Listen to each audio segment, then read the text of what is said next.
दलित youth पॅन्थरचे नेते मोहिते साहेब, आमचे नेहमीच मार्गदर्शक राहिलेले आंबेडकरी चळवळीतील एक योद्धे म्हणून ज्याला आम्ही समजतो ते श्यामदादा गायकवाड, पत्रकार साहेब मोरे साहेब, त्याचबरोबर सुमित जाधव आणि ठाणे जिल्ह्यातून बरीचशी मंडळी मुरबाड पासून ते कल्याण भिवंडी पासून सर्वच जण आलेले आहेत. या ठिकाणी उपस्थित असलेले सर्व विद्यार्थी मित्रांनो, मी काय आजचा नियोजित वक्ता नाही, परंतु हे हत्याकांड ज्यांनी समोर बघितलं, जे हत्याकांडाचे साक्षीदार आहेत, शासनानं जो गुंडेवार आयोग नेमला होता त्याच्या समोर ज्या काही घडामोडी झाल्या आणि मनोहर कदम आज देखील एक दिवस जेलमध्ये न जाता बाहेर आहे, या साऱ्या गोष्टींचं चिंतन करण्यासाठी आणि त्याची वास्तविकता मांडण्यासाठी मला वाटतं श्यामदादा या ठिकाणी उपस्थित आहे. आपण या ठिकाणी विद्यार्थ्यांना बोलून त्यांचं शैक्षणिक साहित्य देत आहात. काही विद्यार्थ्यांच्या बरोबर त्यांच्या आयाही आलेल्या आहेत. मी आपल्याला एवढं सांगू इच्छित की विद्यापीठीय शिक्षण घेऊन तुमची मुलं उद्या डॉक्टर, इंजिनियर, कलेक्टर होतील, ती झालीही पाहिजे. परंतु जर त्यांना मानवतेचं जर शिक्षण द्यायचं असेल तर त्यांना फुले शाहू आंबेडकरांच्या विद्यापीठामध्ये देखील टाकलं पाहिजे. आणि ते तत्वज्ञान आपण ज्या दिवशी त्यांना घरात शिकू तेव्हा ते खऱ्या अर्थानं या देशाचे उद्याचे लढवय्ये बाबासाहेबांचे आणि फुल्यांचे अनुयायी बनतील, याबद्दल माझ्या मनामध्ये शंका नाही. उपवर्गीकरणाचा मुद्दा आलेला आहे. उपवर्गीकरणाच्या मुद्द्याच्या बाबतीमध्ये अनेक प्रकारचे आरोप प्रत्यारोप सोशल मीडियावर सुरू आहे. इकडनं अग्रेसिव्ह असणारे आमचे काही बौद्ध युथ आणि तिकडनं मातंग समाजाचे काही युथ, असे एक जोरदार सोशल वॉर सुरू आहे. परंतु मी आपल्याला सांगू इच्छितो की बाबासाहेबांनी शेड्यूल कास्ट हे शेड्यूल बनवताना जे स्वप्न बघितलं होतं ते स्वप्न हे होतं की 59 जातीने एकत्रित राहावं, आपल्यामध्ये सांस्कृतिक बौद्धिक अंगानं वैज्ञानिक दृष्टिकोन बाळगत शिक्षण घेत अनेक पद पादाक्रांत करावी, हे बाबासाहेबांचं स्वप्न फुटणार नाही. म्हणून मला वाटतंय की यापुढे या 59 जातींमध्ये एक सलोखा निर्माण व्हावा, अशा पद्धतीचा कार्यक्रम देखील दलित युथ पॅन्थरनं घ्यावा. आम्ही त्याच्यामध्ये सक्रिय आहोत. आम्ही आता एक सभा घेत आहोत, सलोखा सभा.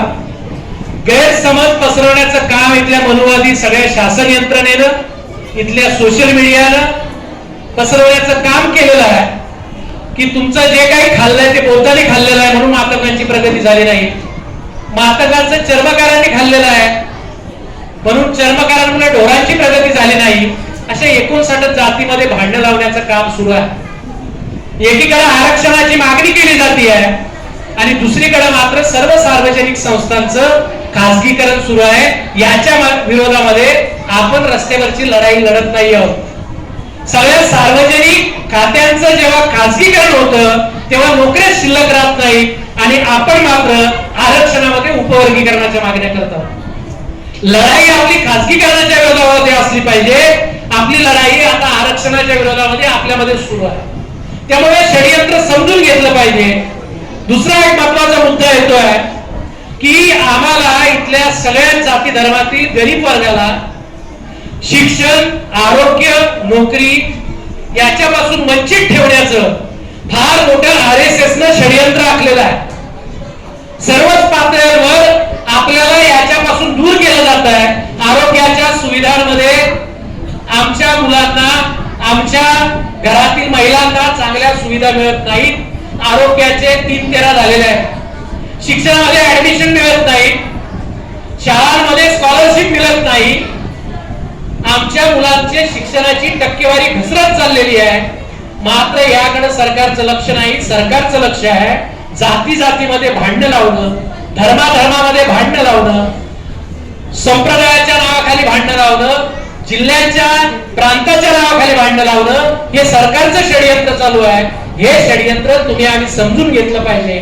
आता एक नवीन फंडात जातीय जनगणनेत आलेला आहे की जातीय जनगणनेत जे कोणी नवबौद्ध लिहितात त्यांना ओपन मध्ये टाकण्याचं काम सुरू आहे, बौद्ध लिहितात त्याला ओबीसी मध्ये टाकण्याचं काम सुरू आहे. काही आमचे बौद्धिक तत्वज्ञानी घटनाज्ञानी लोक असं सांगतायत की तुम्ही तुमच्या जातीय जनगणनेमध्ये बौद्धच लिहा, जात माल लिहूच नका. आता हे सर्व याच्यामुळे एक संभ्रम निर्माण झालेला आहे. जातीय जनगणनेचा सेन्सस आपल्याकडे नाही, सरकारकडे अनुसूचित जातीची लोकसंख्या किती आहे याचा आकडेवारी सरकारकडे नाही. पण सरकार इकडे आपण मांडतोय की मातंगांना 8% मिळालं पाहिजे, बौद्धांना 4% मिळालं पाहिजे, त्यांना 3% मिळालं पाहिजे आणि एकूण आरक्षण आपलं आहे 13%. म्हणजे जातीय आकडेवारी नसताना शासन तुमच्यावर आरक्षणातलं उपवर्गीकरण लादण्याचं काम करत आहे.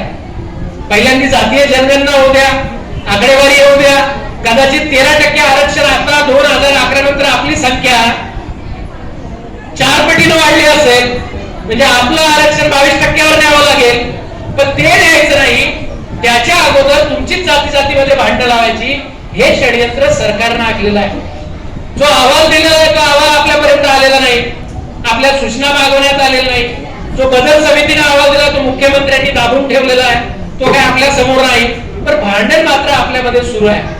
ते भांडण आपण थांबवलं पाहिजे.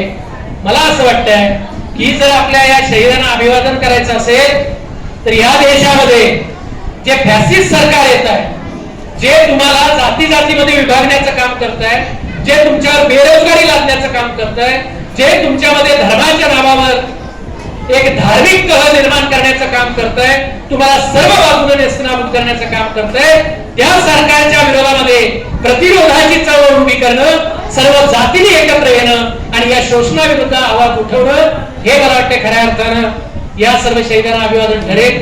मी व्यक्तिशः या शहीदांना पुन्हा एकदा अभिवादन करतो आणि माझं लाभलेलं मनोगत थांबवतो. जय हिंद, जय भारत, जय संविधान. धन्यवाद दादा.